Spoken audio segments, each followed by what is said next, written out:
Olá, seja muito bem-vindo.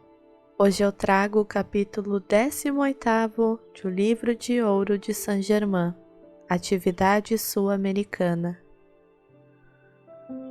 Saint-Germain, Invocação. Ó, tu, poderosa presença iluminadora que eu sou, com gratidão e louvor, nós penetramos hoje na plenitude de tua presença e recebemos para todo sempre tuas bênçãos ilimitadas, tua força e coragem, teu entusiasmo jovial, as quais mantém tudo autossustentado. Sabemos que só existe uma presença, e eu sou essa presença de toda a atividade, de toda a sabedoria e poder. E na liberdade dessa poderosa presença, nós permanecemos serenos, impassíveis no meio de todas as coisas externas que parecem indicar o contrário. Mantenho-me sereno em tua grandeza eterna, suplico teu grande domínio no lugar que ocupo, permaneço na radiação do Deus eterno, olhando-te sempre em plena face. Trago-vos saudações da grande hoste, como também suas bênçãos pelo entusiasmo feliz que se estabeleceu. Nós nos esforçaremos para preservar-vos nesse entusiasmo jovial como centro desta radiação, porque todos os estudantes hão de senti-lo e exercê-lo.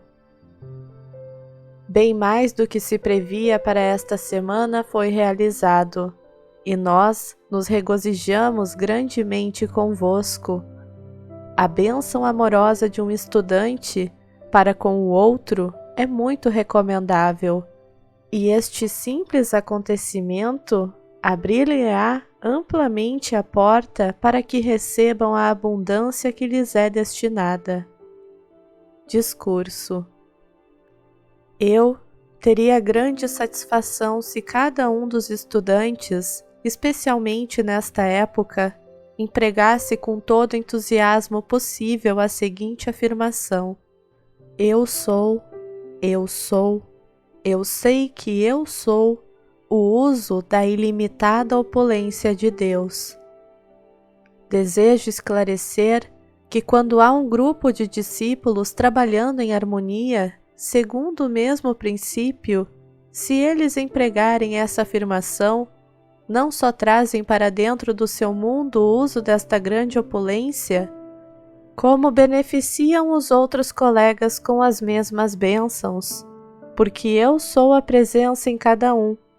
Isso constitui enorme poder de cooperação. Os discípulos que mantêm entre si a atitude de bênção afetuosa estão realmente aconchegados no abraço da grande presença eu sou. E quando comandam sua ação, estão estendendo aos demais companheiros as mesmas graças e energias que obterão. Essa é a atitude correta que deve ser sustentada, e se for mantida com sinceridade no coração de cada um, a ninguém dos que estiverem dentro deste abraço faltará o que quer que seja necessário, mas o discípulo que permitir qualquer sentimento de desamor para com os outros, privar-se-á desta grande radiação e bênção. Entremos agora na compreensão simples da vontade de Deus e do livre-arbítrio. O desejo de Deus é a abundância de benevolência, o legado de cada um de seus filhos. Quando buscais a luz com sinceridade, mediante o emprego da poderosa presença eu sou, é impossível que experimenteis algo que não seja a vontade de Deus. Como filhos de Deus, a quem o Pai deu livre-arbítrio para que possais escolher, deveis compreender que somente a vós compete decidir o que deverá atuar em vossas vidas e em vosso mundo, como decorrência de vossa direção consciente. Deus é o princípio de toda a vida, e cada filho seu é uma parte consciente, ativa e individualizada desse uno e grande princípio de vida, amor e poder. Deus fez depositário cada um de seus filhos desta consciência maravilhosa, a qual é onipresente e eternamente elástica, capaz de ser dirigida a um ponto focal, a fim de escrever com pena de luz ou expandir-se até abarcar a terra. A consciência sempre dirigida pelo livre-arbítrio. É falsa a ideia estabelecida pelo pensamento ortodoxo de que Deus age segundo sua própria vontade na vida de um indivíduo ou de uma nação.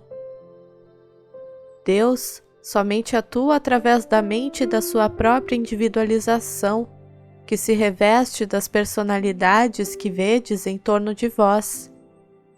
Essas personalidades são apenas veículos para uso e expressão dessa poderosa individualidade, que é a vontade de Deus e vosso livre-arbítrio. Sendo que este só entra em ação por meio da vossa direção consciente. Afirmo-vos que todas as funções de vosso corpo são mantidas através de uma ação consciente, ainda que não possais perceber, mas à medida que penetrardes cada vez mais profundamente na consciência da vossa poderosa presença eu sou, ireis compreendendo que é possível ato algum externo realizar-se sem a ação autoconsciente. Podeis comprovar isso de uma maneira muito simples. Se desejais executar uma ação física, mover a mão, por exemplo, essa atividade vem sempre precedida do pensamento de executá-la. De outro modo, a mão não se moveria. O que os humanos convencionaram chamar ação involuntária é que os ilude na compreensão do seu próprio ser. Deveis aceitar esta singela explicação e nela meditar frequentemente, pois isso afastará da mente qualquer obstrução. Sois seres autoconscientes, dotados de livre-arbítrio, e isso é verdadeiramente de importância vital para todos os discípulos.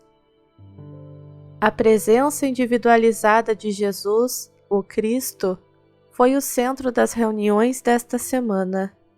Uma delas manifestou-se sob a forma da árvore da vida, sendo cada estudante um ramo. Em outra, apresentou-se tal como um pilar de irradiação deslumbrante, em sua forma pessoal visível. Na primeira vez, sua forma estava dentro do pilar da árvore da vida, porém invisível. E isso sem mencionar outros mestres da hóstia ascensionada, que se achavam presentes, como Nada, Shahara, Lanto e eu. Desejo dizer a este grupo de discípulos, abençoados com a rosa mística no centro de seus corações, que a todos encerro alegremente no meu abraço afetuoso, para que possam usar e inalar a radiação de meu ser. Eles têm a liberdade e domínio ao seu alcance, desde que se firmem nestas instruções e as apliquem. Além disso, quero que os discípulos compreendam que a corrente de vida que flui através de sua mente e corpo é sempre pura e inalterada, contendo toda a força, coragem, energia e sabedoria que possam desejar. Entretanto, por falta de controle de seus pensamentos e sentimentos, estão requalificando inconscientemente esta essência pura, com as ideias externas em que tenham fixado a sua atenção. Formar o hábito de permanecer autoconsciente de que eu sou a única inteligência em ação, naquilo que a mente estiver ocupada no momento, evitará que esta poderosa e maravilhosa corrente de vida venha a ser deslustrada. Eu diria desqualificada pelas errôneas concepções da atividade externa da mente. Este é realmente o segredo simples de toda a perfeição, bastando apenas compreendê-lo. Esta vida grandiosa chega ao uso de todos, pura e perfeita, mas, por falta de compreensão, a mente externa está constantemente imprimindo-lhe concepções discordantes, e assim, os seres humanos transformam sua ação perfeita naquilo que na atividade externa se lhes apresenta como limitação e discórdia. Isso deveria mostrar claramente a atividade simples e autoconsciente a ser mantida, a fim de conservar esta vida maravilhosa e perfeita, que está constantemente fluindo através de vossas mentes e corpos, em seu estado de pura fragrância, porque, em verdade vos digo, aqueles que seguirem e conservarem essa ideia verificarão que as emanações dos próprios corpos se tornam mais sublimadas e odoríferas do que as do lírio ou da rosa. Além disso, com a consciência dessa perfeição, que flui perenemente para o seu uso, poderão conhecê-la como saúde e beleza perfeita, de rosto e forma, até que a sua radiação resplandeça como o sol. Ó, amados discípulos, sendo isto tão simples e requerendo tão pequeno esforço conscientemente sustentado, não vale a pena dar tudo o que é preciso de vossa parte para entrar na plenitude desta corrente de vida e receber sua abundância e suas bênçãos? Houve uma vez, na atividade oriental, uma sociedade secreta originária da China, mantida gloriosamente na luz, até que o dirigente da ordem supôs que sua filha, a quem amava profundamente, tivesse sido morta por um inglês, num dos saques praticados por tropas de soldados durante a guerra. Não era o caso, entretanto, isso resultou na dissolução da ordem. As representações teatrais de Fu Manchu são relatos do acontecimento para o mundo exterior, mostrando como a luz pode ser desvirtuada por algo que provocou o sentimento de vingança. O ser conhecido por Fu Manchu era no começo daquela atividade uma alma bela e admirável. Contudo, os fatos demonstram os estragos da guerra e a falta de controle do pensamento e sentimento no indivíduo puderam acarretar tal distorção na corrente da vida.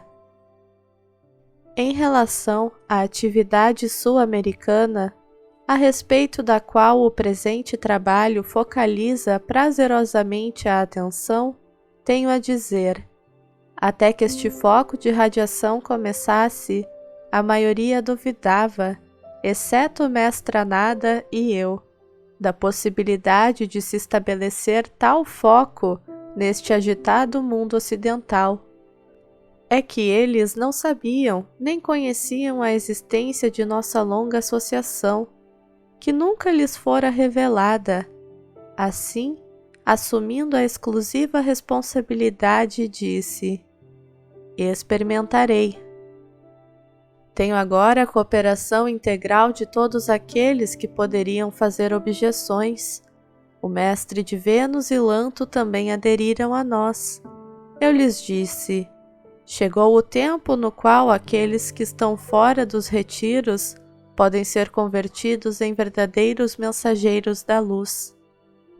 Graças a vós, provei que tinha razão. Agora, naturalmente, peço a todos que permaneçam comigo em apoio a esta afirmação. Isto prova que é possível estabelecer-se a poderosa presença ativa em meio a uma tormenta. Sempre o afirmei, e por muito tempo estive sozinho, mas a capacidade de assimilação dos discípulos no emprego da presença Eu Sou está possibilitando realizações extraordinárias, E digo sinceramente, para vosso estímulo, que sendo esta maravilhosa condição mantida no ponto a que chegou, não é impossível que venham diversos seres ascensionados tomar assento entre vós, visíveis em seus corpos físicos. Isso não é exatamente uma questão do desejo dos discípulos em obtê-lo. Depende antes da preparação dos mesmos.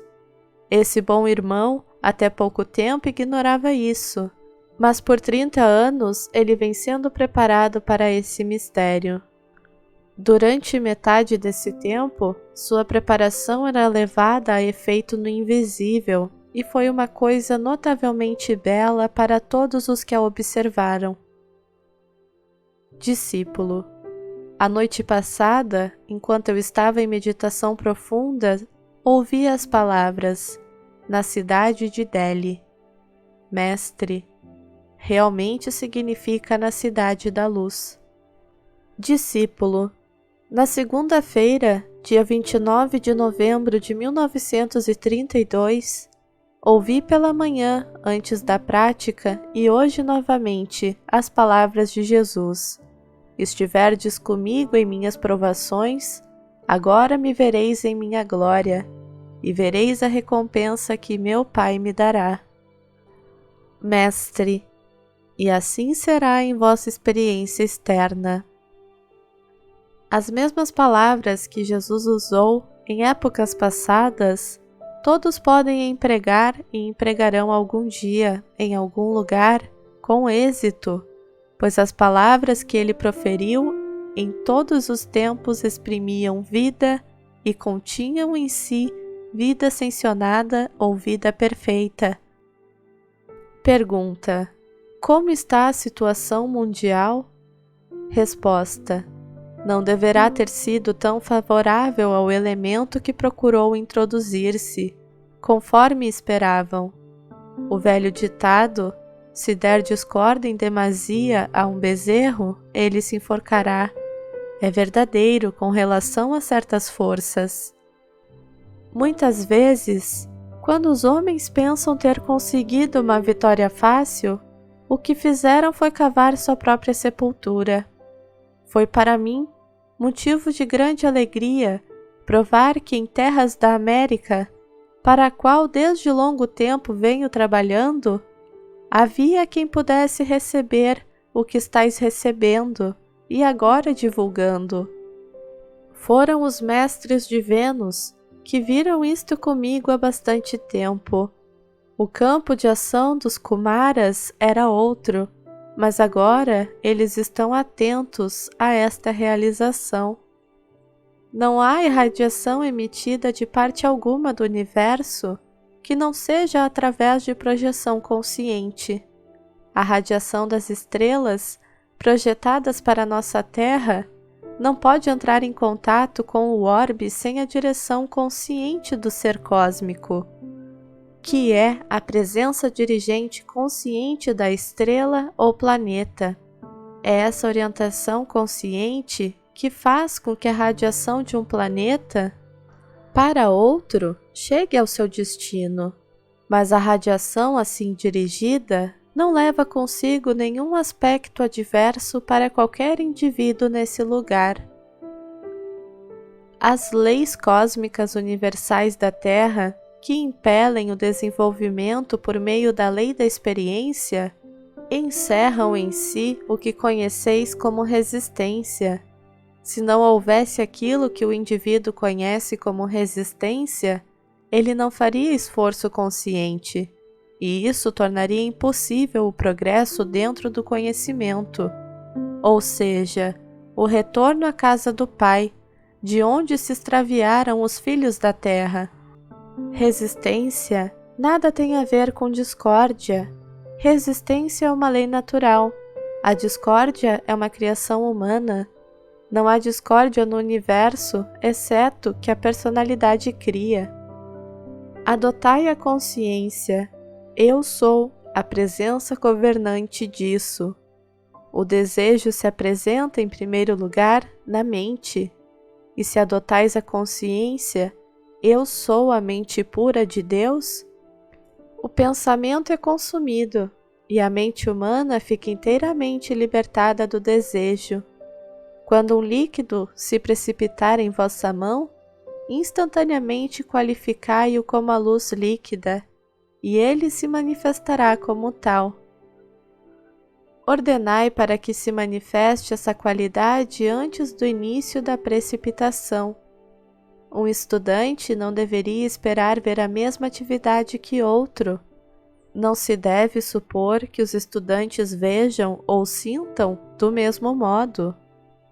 Não há um momento durante o dia em que não visualizemos algo porque o poder da visão está agindo todo o tempo. Afastai tudo da mente, exceto a imagem que desejais, porque ela é tudo o que vos interessa. Não deixeis que a atenção se focalize na vã aparência.